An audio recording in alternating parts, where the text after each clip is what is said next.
a registrare. E... Okay, closed captioning is starting. Hello, everyone. I know that more people are in the process of joining us. We always start with about 5 to 10 minutes delay our events, but I'm keen to start today because we only have 1 hour with our guest, and I'm keen to use it as much as possible. Most of you will know who I am. My name is Daniele Ruga. I'm a professor of film at Brunel, University of London, and I'll be the host for today's event. Those of you who have joined in previous weeks will know that this is our second conversation on settler colonialism and Palestine. The title of tonight's is Settler Colonialism as a Political Imagination.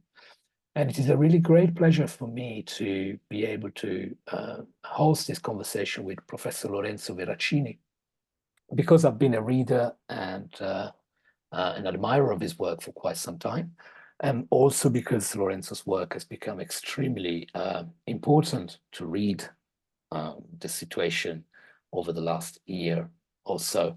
Lorenzo is Professor of History and Politics at the Swinburne University of Technology in Melbourne.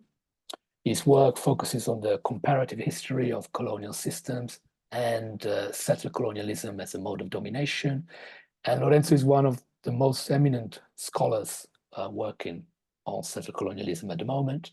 He has authored a number of books that include Israel and Settler Society from 2006, Settler Colonialism, a Theoretical Overview, The Settler Colonial Present from 2015, and most recently, The World Turned Inside Out, Settler Colonialism as a Political Idea from 2021. Lorenzo also manages the Settler Colonial Studies blog and is the founding editor of the journal Settler Colonial Studies. I'm very, very grateful for Lorenzo's time. Welcome, Lorenzo. Thank you very much for being with us tonight. Hello, everybody. It's good to be here, actually. These Zooms meetings always bring me back. It feels like it's 2020 all over again. And, they told us that we were working from home. Of course, the truth was that we were sleeping at the office. And it's great to have moved, about 5 meters from the bed to this post where I can talk to you. It's very early in the morning, and this is a 0K delivery. Also, I want to say that my scholarship, my work, is located on Jajawarong land. It's indigenous land. They are the traditional owners. Sovereignty was never ceded, and my acknowledgement is relevant because my scholarship sort of develops in relation to the local community, local Aboriginal people, and their struggle and insurgency for sovereignty. Thank you. Thank you very much, Lorenzo. I just wanted to, obviously Lorenzo is in Melbourne, so it's very early morning for him. It's a slightly later time that we normally do our events. We do them during the lectures time, but this was the only way to make it possible. And I'm very, very grateful, Lorenzo, for your time so early in the morning. Just a very few things around the format of the conversation tonight. We are recording, so this is for our own archive rather than for publication, and for those of us inside the group who might not be able to join and really wanted to hear the conversation.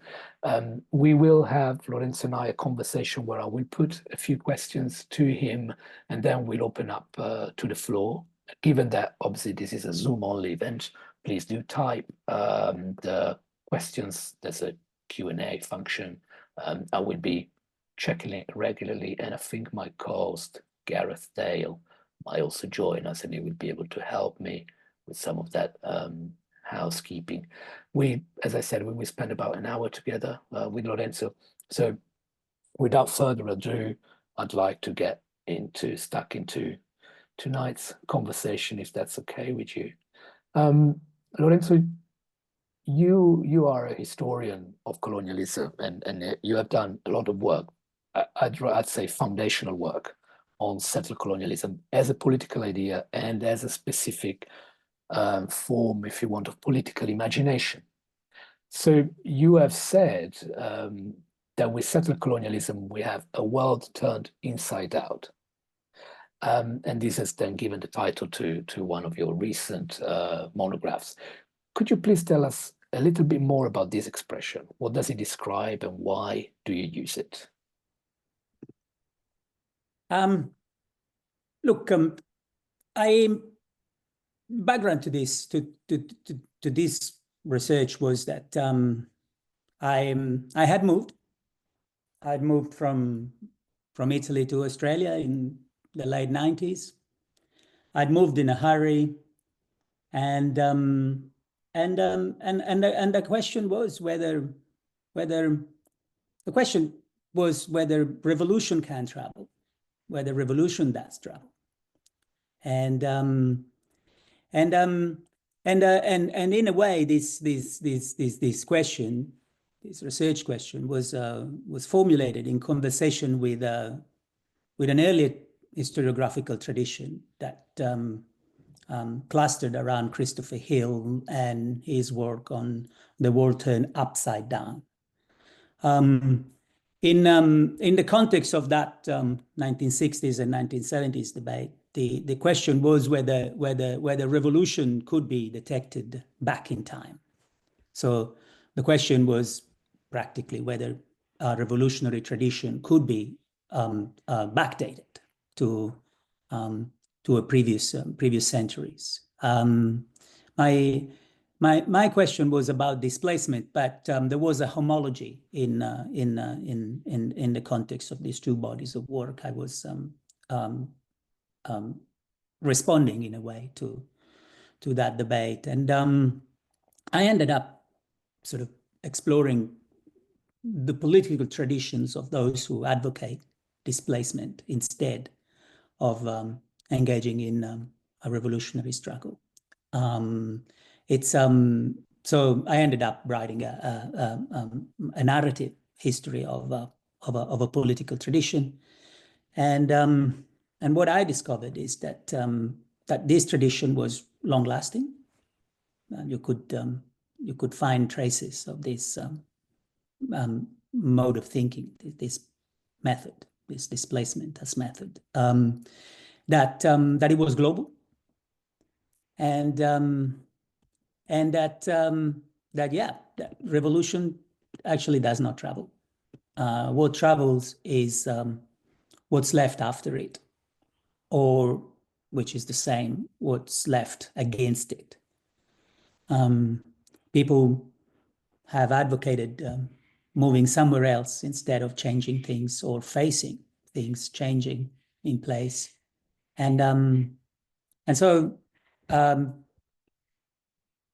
yes, what travel is the antithesis of revolution, and it travels, and that's at times it travels successfully.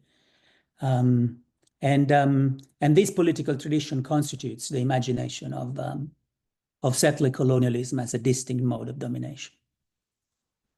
I'm not sure if this is satisfactory, but hopefully it's a plug for the book. Go and read it. Go and read the book. It's probably in your library. You don't need to buy it. The book is excellent. I think what struck me in the book is the starting point of thinking about settler colonialism as not as a flip side of revolution, or as a we cannot do the revolution here. We don't want to do the revolution here, so we go somewhere else. We displace ourselves and settle into a new land instead of changing, making a new land of the land we inhabit. We go to a new land and create something there. And in a way, this allows us to see, and this is also the reason why I wanted to start from this, allow us to see what certain settler colonial projects share in terms of imagination.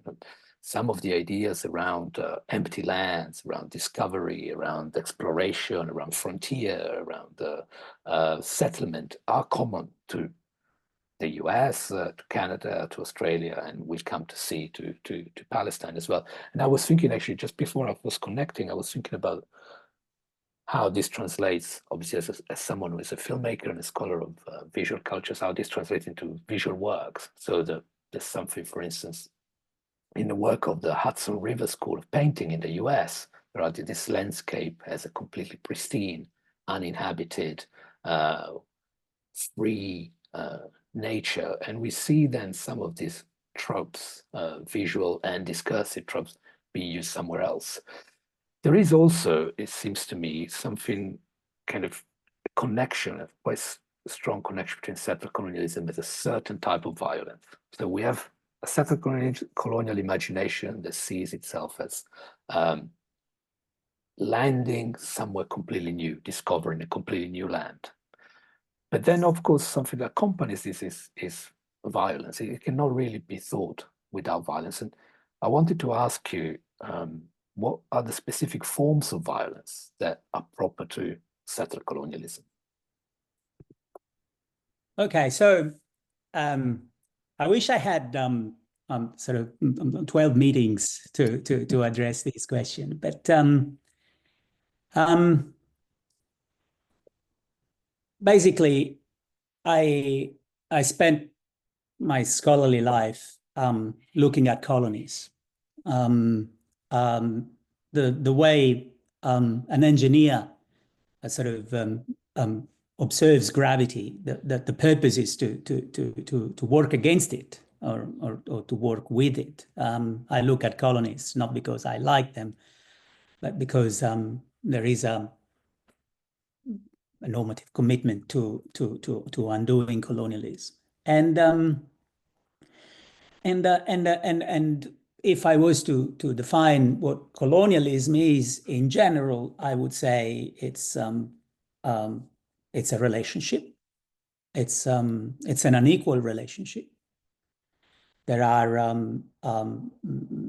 myriad possible unequal relationships, and these particular unequal relationships is constituted by violence and by displacement. The point is that if there is no displacement, there is no constitutive distinction between colony and metropole, which are by definition distinct locations. And if there is no violence, there is no subjection.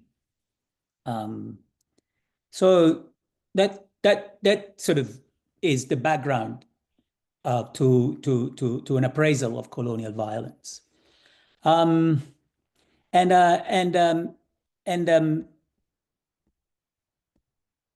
point is that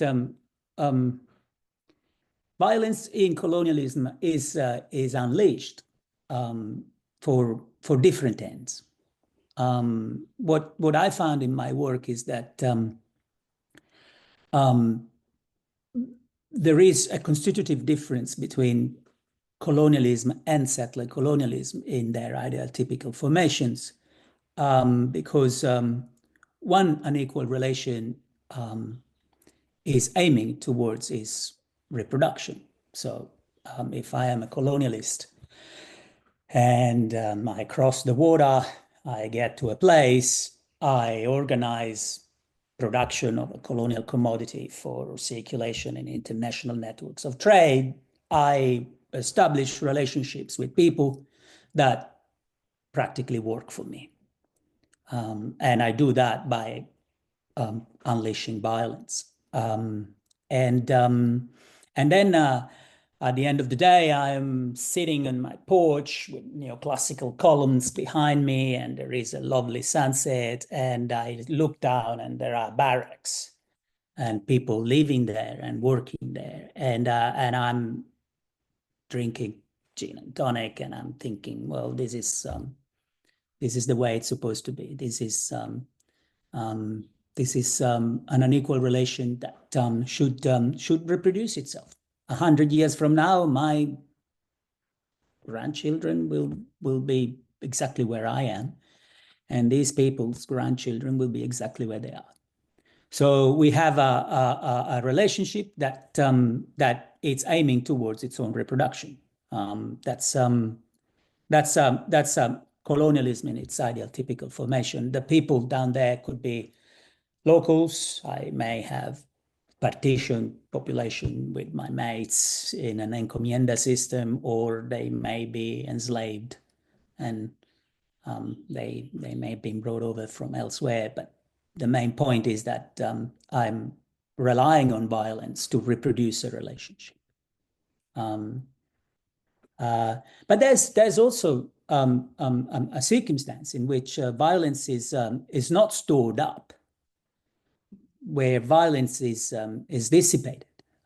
So I'm thinking, for example, when you have the same guy, he goes out across the water, gets to a place, sees local people and says, "Go away. I have nothing to ask of you other than your words, your life words. I was even told that you guys weren't here. I definitely think you guys should not be here." And the violence that is unleashed in this second circumstance is not designed to reproduce a relationship, but it's designed to extinguish a relationship. The idea is that at the end of an extremely violent process made up of genocidal dispossession and dislocation, I would be sitting in front of a worker's cottage, maybe, or I'll have a little front yard and a picket fence at the end of the yard, and I'll be sitting on the veranda at the end of the day, and I'll be looking down the street at the end of town by the river, and I will see people. There are people there. They are remnants of an indigenous population, and while having a beer, I'd be thinking, well, this is right. This is the way it should be. And thinking about the future 100 years from then, I would be thinking, well, my grandchildren would be here. They'd have a place of their own. And their grandchildren won't be there. They'll be gone. So you see, at the end of colonialism, there is an unequal relation. And at the end of settler colonialism, in the imagination of settlers, there is no relation. Now, that's different. That's a completely different mindscape. Mind you, I'm not talking about actual historical circumstances, actual historical processes. I'm talking about two modes of unleashing violence in colonial settings. In one, violence is stored up, and in the other, violence is consummated. And the way violence operates in different colonial settings is important. If you think about it, they are definitely not the same thing. And I should also add that this distinction between two modalities of colonial dispossession, and it's recent in the historiography of colonialism. It's something that emerged slowly on the basis of indigenous studies as a global scholarly field emerging in the 1980s. And as a response, the reflection on settler colonialism as a distinct mode of domination sort of took off in recent decades. And I've been involved in this constitution, in this development of a new field. Thank you for pointing out some of the differences. I think it is in a way the question of violence is, to my mind at least, one of the clearest ways to see the difference between what one could call classic or traditional colonialism and settler colonialism. So that as you described it, in the first scenario, we have a relation of inequality that needs to be maintained. So the relation needs to exist to a certain extent, and it needs to exist as an completely unequal relationship. On the other, we have the attempts as much as possible to make it so that no relation is possible, because the other, the colonized, is not there anymore, has been eliminated. That space for the relation with another has been vacated completely by a kind of in various, I guess, in various ways, either by ethnic cleansing or by a genocide or by a certain elimination of the native is integral to the settler colonial imagination. Perhaps precisely because, as you were saying in your example of the guy who crosses the sea, the native is not there in the settler colonial imagination. The native is not there, should not be there, and if it's there as a kind of mistake, as a side effect of circumstances. So there is also, and I appeal here to your comparative work, really, there is also in every settled colonial imagination a kind of sense in which the land has been given to the settler. The project is transcendental. There's a transcendental gift that has been offered to the settler. The settler is owed this land. This land is theirs. Is that right? Is that something that we find in all different types of settler colonialism, this promise? The short answer is yes. Settlers have globally a vested interest in crafting an ideology that insists on them returning to the land. This is something that Zionists took up from other settler colonial traditions.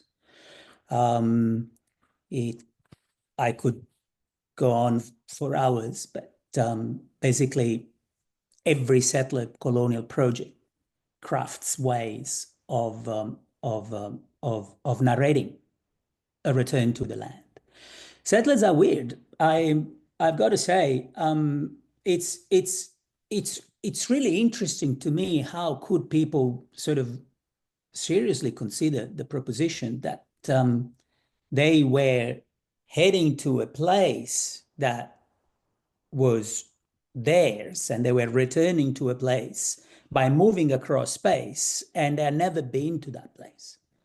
How they could return to a place you had never been to, it's really a very interesting psychological disposition. You know, in North America, ideas about Vikings, Europeans having been there first and then having been chased out and then therefore returning.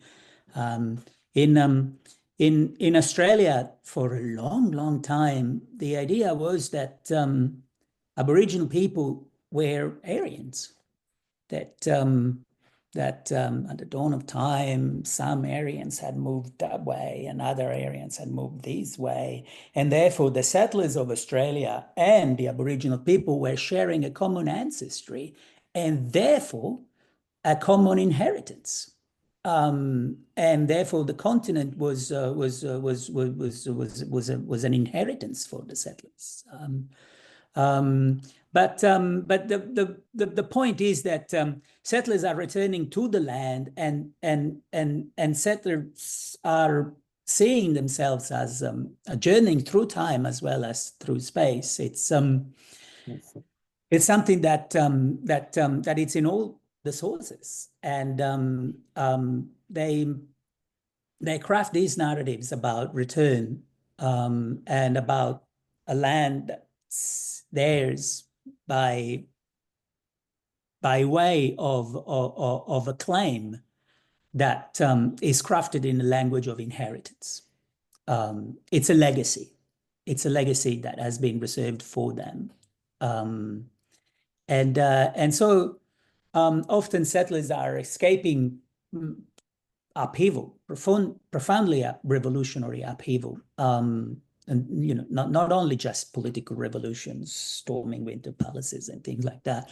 I'm talking about the revolution of modernity, and settlers are escaping this new world that is developing in front of them. And so, in a sense, they are returning by moving away. It's a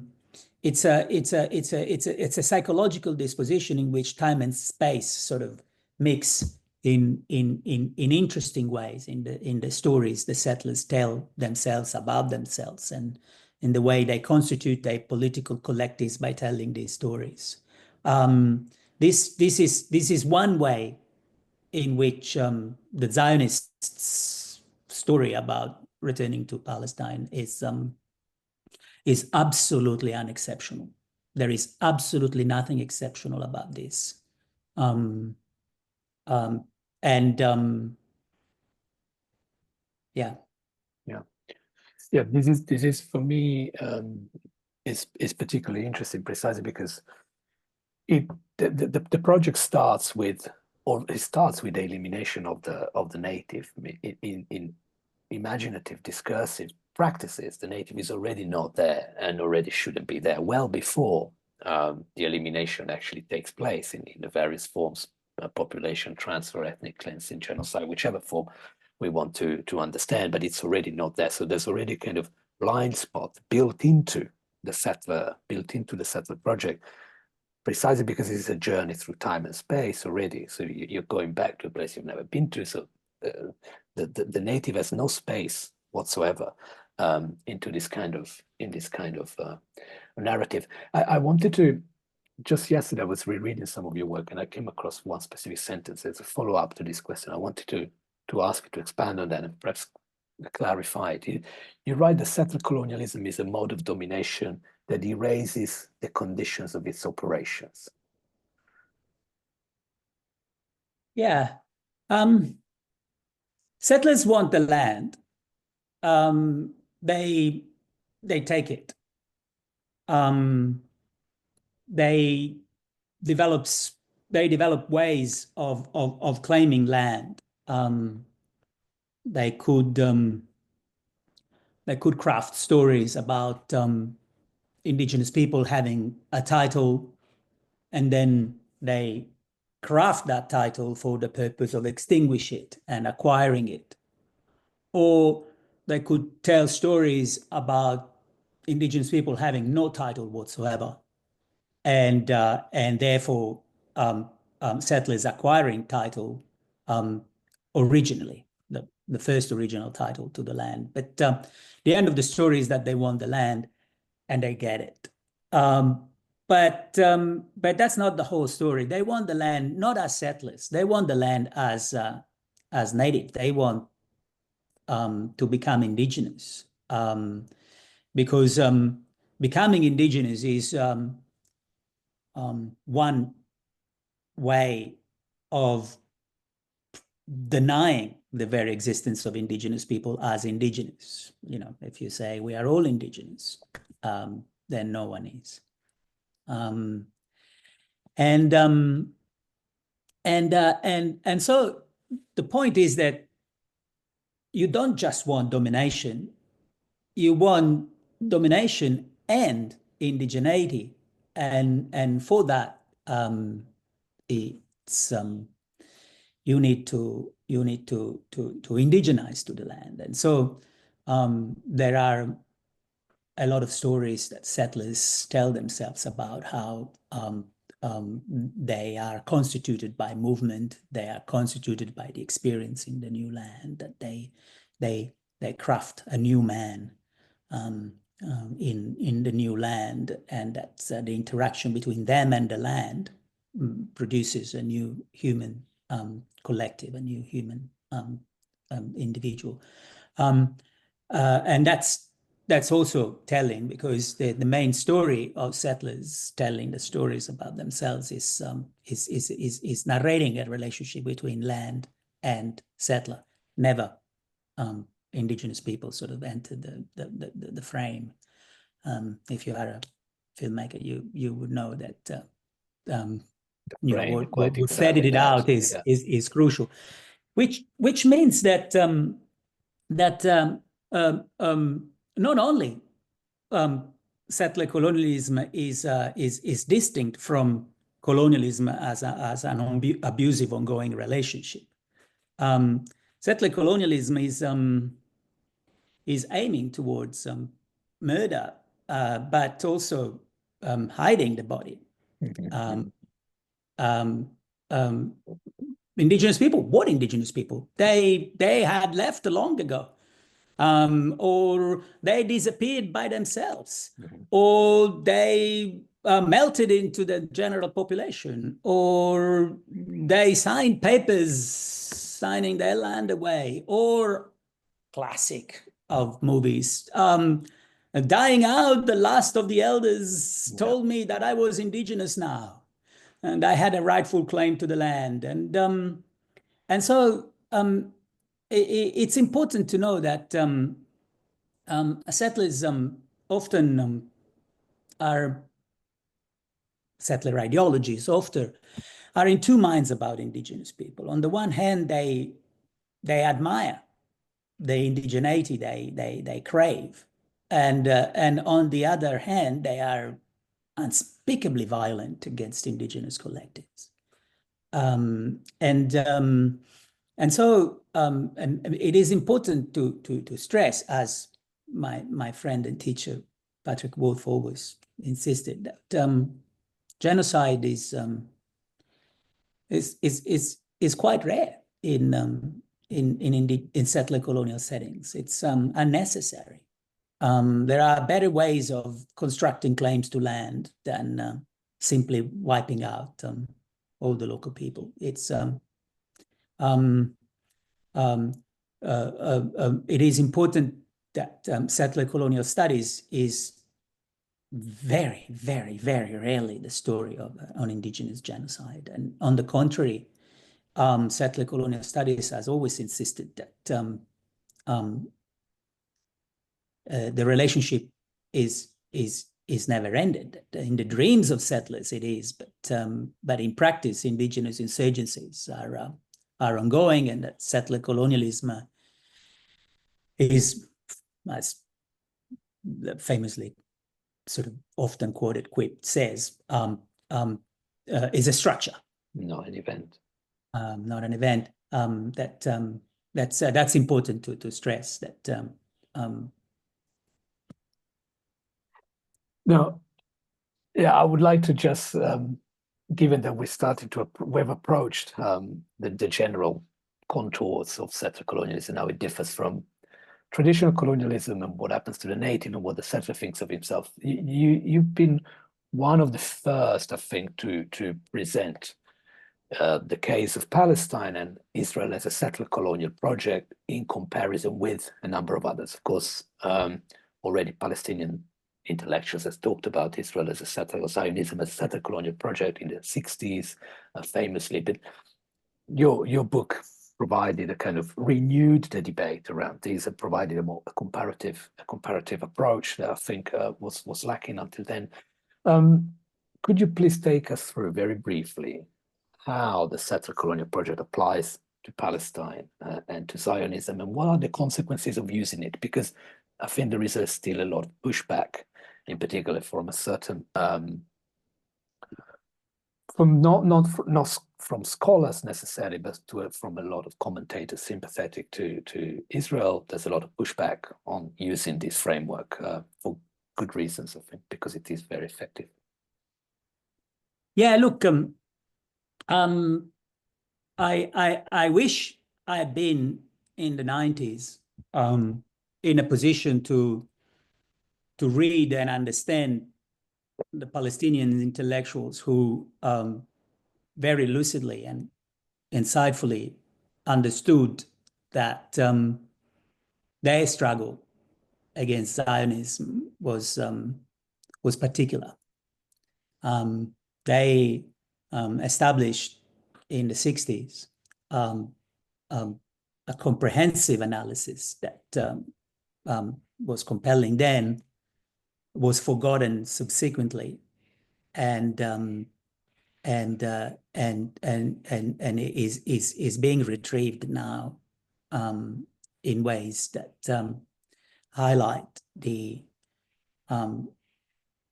ongoing ability of Palestinian militants and advocates to craft the intellectual tools that are needed for analysis in their particular circumstances. But when I was working on settler colonialism in the early in the late 90s, when I began, the Zionism was not presented as a settler colonial project, and this at the time went against the Palestinian reflection I was referring to above, but also went against an enormous body of evidence that the Zionists themselves, for a century, had left behind, claiming to be settlers, claiming to be excellent settlers, claiming that Jews could be the best settlers that they could be in Palestine, and so on and so forth. So there is an explicit body of sources and an enormous archive of sort of Zionist reclamation of settler colonialism as their own particular political project. But yes, the revival of settler colonialism as an interpretive lens dedicated to Palestine is something I contributed to over the decades. And what's interesting is that as I was publishing and as I was presenting work, as I was invited to international conferences, it was quite uncontroversial. The idea that Zionists were settler colonialists was received without pushback in scholarly circles, and it was quite uncontroversial. The response usually was, yeah, they are. They said so. They did everything that settlers do. They said what settlers normally say, and the question was, what now, right? So my experience as a scholar writing about settler colonialism in Palestine has been one of a very productive debate. And my feeling was that this was so because Zionists knew then in the 2000s and then the 2010s that they had it, that they were in control, that that yes, we are settlers, and so what? But my experience has been that things changed dramatically in the last year and a bit. That what was uncontroversial and received with no sense of outrage is now become something that you have to justify or to clarify or to and so many of my papers have been retroactively classed as controversial 20 years later, 10 years later, which is an interesting way of traveling through time. What was scholarly now has become controversial retroactively, and my feeling is that is because Zionists know that they've lost control. All across the board, they have lost control of the narrative, they've lost control of the debate, they've lost control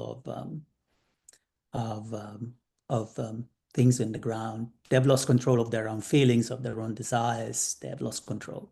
And so that's my experience as someone who has been writing about Palestine since the early 2000s. Thank you very much, Lorenzo. I have plenty of other questions, but I think given that we are already on 22, And I will open up to the floor. There are a couple of questions already I can see, but if you do have questions, please either raise your hand and I can allow you to talk, like open your microphones, or type in the chat or Q&A box that you have there. So I'm going to take the first question from Raphael. Raphael is asking two things. I'll start with the second. How do decolonial movements reconcile the structural persistence of settler colonialism with the need to assert indigenous sovereignty and self-determination as acts of resistance and reconstruction?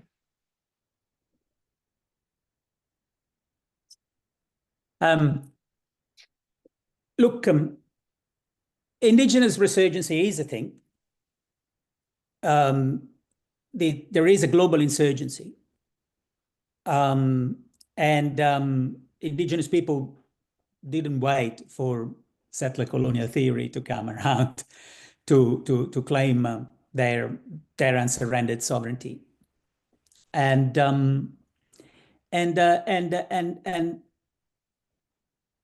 it is important to understand that the colonial movement in the settler society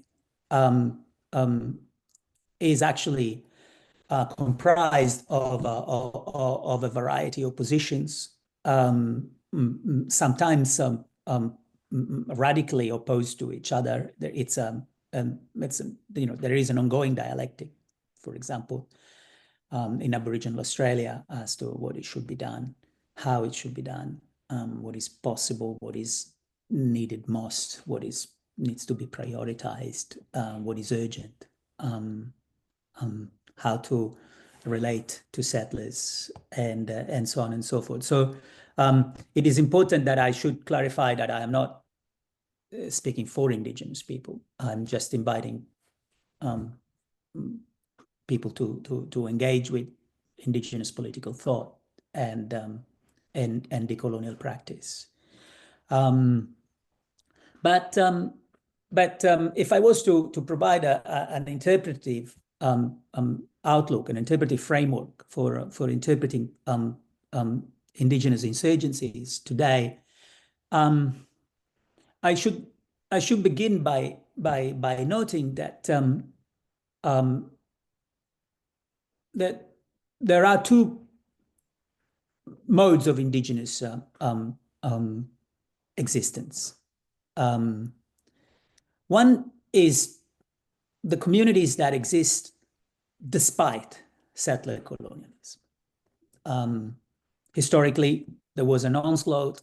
Their land were invaded. There was a systematic attempt to extinguish their connection to land, connection to country, but they failed. And so these communities have retained connection to their lands. They retained their title to land. They retain they perform their customary obligations. They exist despite settler colonialism, and their political insurgency follows on from that. And there are the indigenous communities of Indigenous people who exist because of settler colonialism. People that were thrown off the land, that lost connection to their country, that lost connection to their communities. They found themselves in the towns, they found themselves in the cities. They realized that they had a common experience, common interest, that they were in a relationship of elimination with the settler colonial regime, and they developed, for example, in Australia, a pan-Aboriginal identity that is radically different from the Aboriginal identity of the communities, for example, that live in the northern part of this continent. And so the political insurgency of this second group is different, and their claims to sovereignty are distinct. And I should say that these two modes of Indigenous struggle are often unable to fully craft a position of unity in the context of their ongoing relationship with settler Australia. And this is true of indigenous struggles in Turtle Island, in North America and elsewhere as well. So I don't know if I have responded in a satisfactory way, but the answer is that it depends. What would be, could you, as a follow-up to this, how would this apply to the scenario of Palestine, which has had, Palestinians have had various forms of insurgencies and various forms of resistance, a lot of it non-violent, some collective, some more violent and guerrilla-based, others, so many different instances and many different actualization of resistance and of insurgency. How would you answer this question that Raphael asked with Palestine in mind? Again, I should remark first off that Palestinians are in two minds about crafting their political narratives in relation to settler colonialism. Some found the framework useful and conducing to their struggles. Others find it limiting. And so there is no consensus there. And what I may say about this particular topic is absolutely irrelevant. What matters is how Palestinians discuss this amongst themselves and for their own ends in a fully sovereign and self-defining manner. But for example, when it came to embracing, or the prospect of embracing, what was then offered as a peace process, the Palestinian national movement had to discuss what were the implications of this, and the general framework was of an experience of colonialism coming to a negotiated end. So the reference point was decolonization, 1960s, 1950s style. The colonizer and the colonized, at the end of a process of struggle, craft a new arrangement whereby the sovereign prerogatives of the colonized people are now recognized, and a new flag is raised in front of the United Nations in New York. And this is also so that was the story. Reference to that was the story. That was the Palestinian national movement opting to engage in the peace process at the end of the 80s and throughout the 90s was telling that story. It is easy now to look back and say, how deluded that was, but on the contrary, it was a serious proposition, and it was a good story. It was a good story. I would refrain from appraising that experience with the eyes of now. And it is important to note that that the settler colonial framework sort of emerged in the context of the complete explosion, literally and metaphorically, of the peace process. Settler colonialism as a story is a story that has, from the Palestinians' point of view, those who embrace this framework, as the advantage of providing a unifying narrative for a national collective that is dispersed in the diaspora, is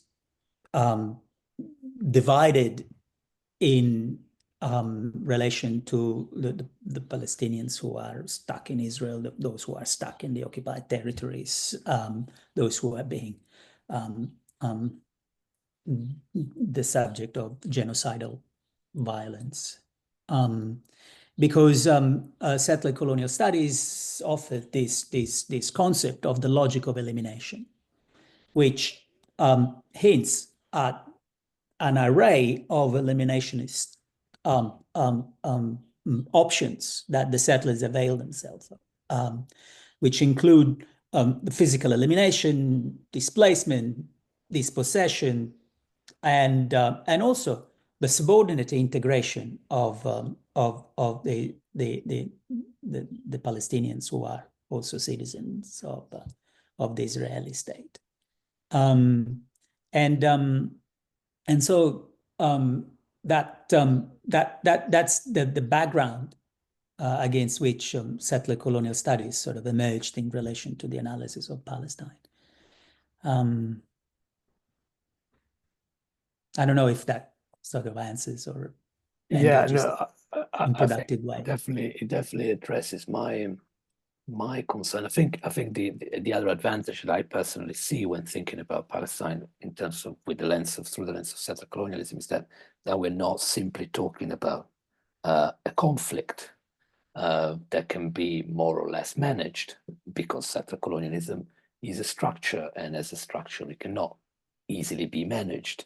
And so when we talk about, say, even the new arrangements of a two-state solution, we still have to talk about a two-state solution within a settler colonial situation. And it makes then thinking about decoloniality or a decolonial practice a much more effective way of thinking of a solution or of a decolonizing of Israel, a dismantling of the settler colonial project to come to a new arrangement. It makes it much more thinkable. It makes it much more possible to think along these lines. And I'm going to jump to the next question, which is still from Raphael. Habib, in the meantime, I can see you've typed something, but I can only see, hello, Professor, I cannot see your question. So I'll go to Raphael's question, which is, can decoloniality operate outside of settler colonial frameworks of linear time? And if so, what might this look like in practice?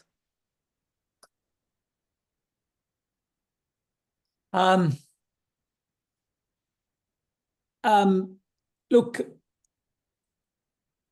I don't know. There is indigenous people globally, and indigenous studies as a particular field of scholarly endeavor has insisted on rejecting the epistemologies that were imposed on indigenous political thought and indigenous worldviews, and so many indigenous people have crafted a coherent and comprehensive critique of Western epistemologies for their own purposes, for the purpose of in the context of a war of position against the wider settler societies and their institutions, including academia and scholarly practices. And so this is something that I observe and engage with in my scholarship. At the same time, the historical reality of ongoing subjection, the historical reality and the ongoing subjection of indigenous collectives invites the colonial practices that incorporate linear time. Perhaps I should offer as a further thought that even though settler colonialism as a distinct mode of domination aims toward the supersession of an ongoing relationship between indigenous and settler, indigenous person and settler. The reality is that indigenous people have been constituted just like the settlers in the context of this relationship. So indigeneity is one result of the encounter between settler and indigenous people.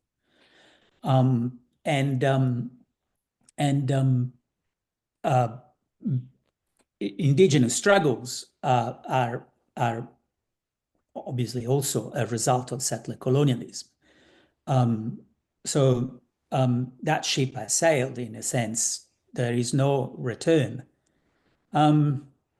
It's a bit like there is a homology here, but for the purpose of heuristics, for the purpose of understanding, I may offer it. Capitalism. It's also a relationship. It didn't exist at one point. It came into existence. It erupted into a social relationship. It transformed them, constituted whole classes out of them, and often socialist movements have been tempted to craft the stories of their ascendancy as a return. Others in that context have thought about a forward movement, moving through, which requires a linear sense of time. And indigenous people and their struggles and their insurgencies are facing the same predicament. There are some who are insisting on returning to a pre-colonial time of sovereignty, and others who are insisting about the need to move forward to a non-colonial time in the future. I think personally, I think that ship has sailed. That the relationship creates a time, and the consequence is that we have to move forward rather than back. So there is no possibility to hark back to a non-colonial time that precedes a kind of ancestral time that precedes colonization. That possibility is available to some indigenous people and communities, not to all. It should also be noted that I live and work in settler colonial Australia, in this colony, and it should be noted that indigenous sovereignty liberates all, liberates indigenous people and settlers by dissolving a terrifying relationship that dehumanizes all. It's getting the settlers to see that. I think in particular in the case of Palestine, it's getting Israeli Jews in particular, those who enjoy all the benefits of the settler colonial arrangement, to see that the liberation of Palestine liberates them too. That is a political project that, if anything, it's in its infancy.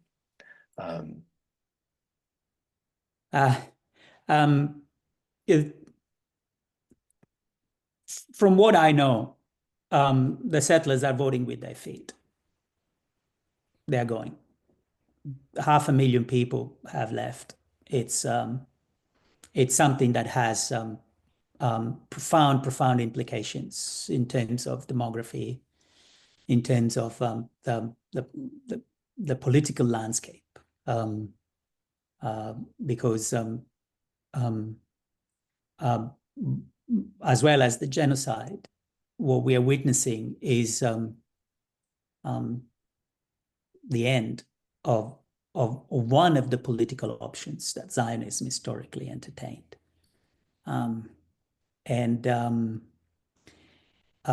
Zionists thrived on the internal dialectics between liberal Zionists and religious nationalists. That dialectic is over, Yeah. and that thriving is also over. Liberal Zionism cannot have any more space. How to propose anything? Yeah. There was a civil war and they've lost it. Mm-hmm. They've lost control. And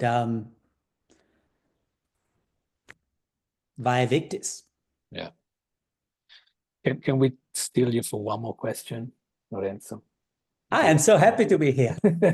I know I said 1 hour and we'll finish, but there's actually two. But let's start at least to take one. So Habib typed in the Q&A, how does the political imagination underpinning Israeli settled colonialism draw on religious narratives or theological justifications? And how do these compare to historical examples of settled colonialism by Christian European powers? So forgive me, I have missed the first part because you froze for a moment. Sorry, so I'll repeat.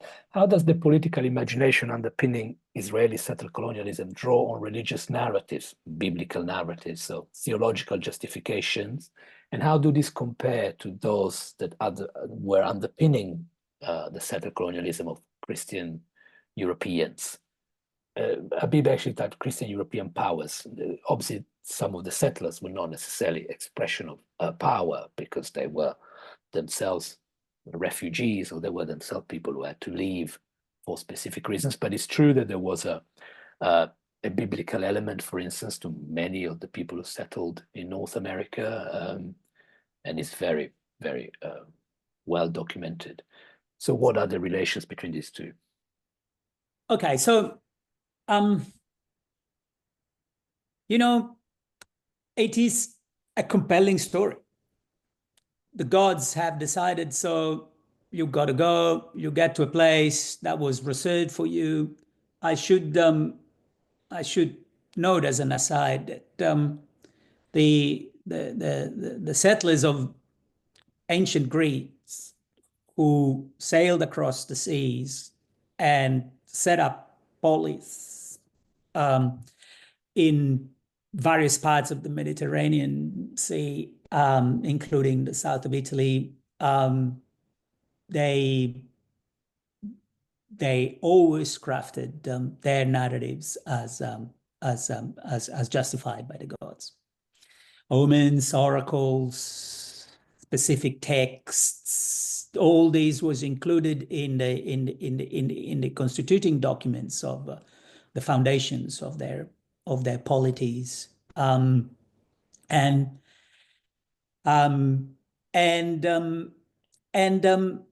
the ancient Hebrews who settled Palestine as the story is told in the biblical text itself, had a mandate, a godly mandate to settle there. And a large part of the Bible as a text is the story about a people a political collective that is constituted before the land. So they exist before the land, literally and metaphorically. So they come to exist, they are given laws first, and then they move into the land, which is promised to them. And so this particular text is obviously a text that all settlers find particularly useful and conducive to their own political projects. And yes, the people who went from England to Massachusetts had the Bible in their hearts, pockets, luggage, and they used the biblical text for their own purposes, just like the Zionists would. In fact, the Zionists would use the Bible not like the ancient Hebrews did, but like the settlers of North America had. So that was their reference. it is a powerful story. Then again, colonialists of the normal type, the exploiters of labor, also use the Bible, the story of Ham, and their descendancies and the various curses that are told in that story. So, yes, settlers use the Bible, and it's one of the tools that they use, and it's very useful to them, especially because it's portable. It travels with them. You see, Catholic colonial expansion envisaged different relationships between indigenous people and the settlers. But the subordination of both to Rome, at least ideally, ensured that the desires of the settlers were always mitigated by an authority elsewhere. So there is a long history there, and we should look into it. I wish we had more time. Yeah, absolutely. And I'll thank you very much, Lorenzo. I'll just conclude a very, very, very quick question off the back of what Leslie's typed. You said that your papers have now become more controversial. Do you have the impression, at least from where you are and from the institutions you work in, academic ones, that the debate is also being stifled academically, or that institutions have become a lot more cautious over the last year? And have you found yourself in this situation? Absolutely. I felt much safer before. There is no doubt that what was obvious and went without saying and was entirely acceptable to Israelis themselves is now the subject of close scrutiny. And I should also say that it is really, really hard to self-censorship once you have already published stuff 10 years ago. So even if that option, even if I wanted to self-censor, now it's a bit late for that. That ship has sailed through. But at the same time, my reading of this is that this backlash is one result of shifting balances of power, and the transformation of global public opinion on the matter of Palestine is irreversible. And I should also note that